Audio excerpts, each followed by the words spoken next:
Hari ini kita akan sama-sama makan makanan rohani dari Efesus 5 ayat 16 yang berkata, "Pergunakanlah waktu yang ada karena hari-hari ini adalah jahat." Waktu yang ada. Setiap orang yang percaya dan menerima Yesus sebagai Tuhan dan Juru Selamat dikaruniakan waktu yang ada di dalam kehidupannya untuk diproses kembali menjadi segambar dan serupa dengan Allah. Waktu yang diberikan memiliki batas. Untuk itu, marilah kita hidup dengan bijaksana dengan mengerti dan melakukan kehendak Bapa di surga. Karena orang yang mengerti dan melakukan kehendak Bapa di surga akan mempergunakan waktu yang ada sebagai kesempatan emas memberi dirinya untuk diproses kembali menjadi segambar dan serupa dengan Allah. Roma 8 ayat 28 berkata, "Kita tahu sekarang bahwa Allah turut bekerja dalam segala sesuatu untuk mendatangkan kebaikan bagi orang-orang yang mengasihinya, yaitu bagi mereka yang terpanggil sesuai dengan rencana Allah."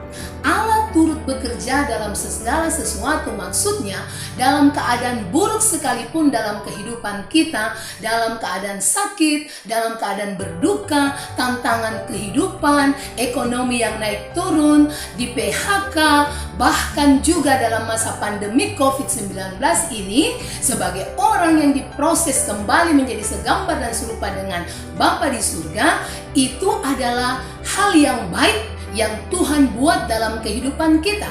Karena itu untuk mendewasakan kita untuk dapat meneladani Kristus Yesus Tuhan dan Juru Selamat kita yang hidup.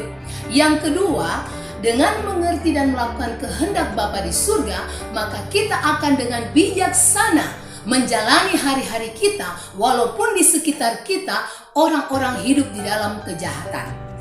Ingatlah sahabat Tuhan, bahwa waktu yang ada yang Tuhan berikan itu tidak akan terulang untuk kedua kalinya.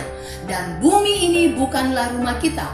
Rumah kita ada di langit baru dan bumi baru.